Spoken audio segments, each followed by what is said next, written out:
আগামীকাল বিক্ষোভ মিছিলের ডাক এসেছে। আজকের মতো আগামীকালও বিক্ষোভ মিছিল হবে।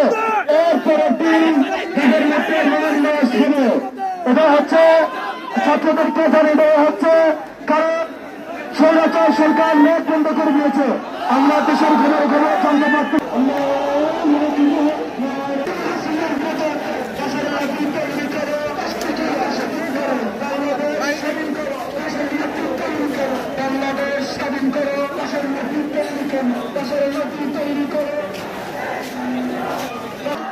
শুনে রাখবেন আরেকটি কথা, আমরা শাকের রাস্তার মধ্যে নেমে পড়ি নাই, আমরা শাকের রাস্তার মধ্যে নেমে পড়ি নাই।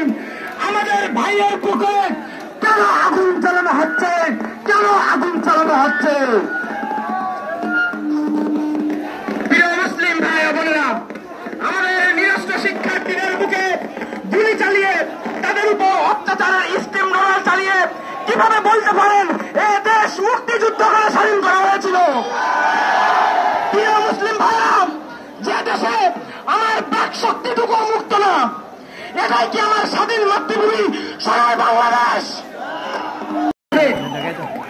তাই সবাই আমরা সজাগ থাকবো। গতকালকে মাগরিবের পরে হাজারি মাদ্রাসার সামনে কিছু ছাত্রলীগ এসে গাড়ি ভাঙচুর করার চেষ্টা করেছে। আলহামদুলিল্লাহ, আমাদের জনসাধারণ এবং মাদ্রাসার ছাত্ররা সতর্কতা থাকার কারণে তারা এই কাজ করতে পারেনি। তাই সবাই পরিবর্তে কেসাস চাই, খুনের পরিবর্তে কেসাস চাই। আমরা যতক্ষণ পর্যন্ত আমাদের যে সমস্ত ভাইদেরকে হত্যা করা হয়েছে তাদের কেসাস না নিতে পারবো, ততক্ষণ পর্যন্ত আমরা রাজপথ ছাড়বো না। আমরা দেখেছি 5 মে শাপলা চত্বরে আমার তাও কিভাবে হত্যা চালিয়েছিল স্বৈরাচারী সরকার। আমরা সেই খুনের কেসাস নিয়েই তারপর রাজপথ ছাড়বো। আমাদের দাবি একটাই, স্বৈরাচারী খুনি হাসিনার পদত্যাগ, পদত্যাগ, পদত্যাগ।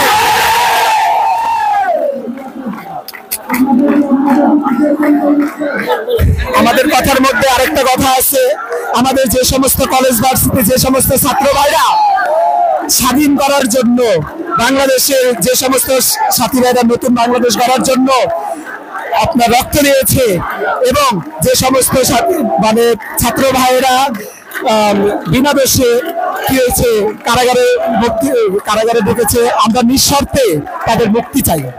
আরেকটা আমাদের দাবি হলো যে এই সরকার এমন না, এই সরকার সবকিছু করেছে।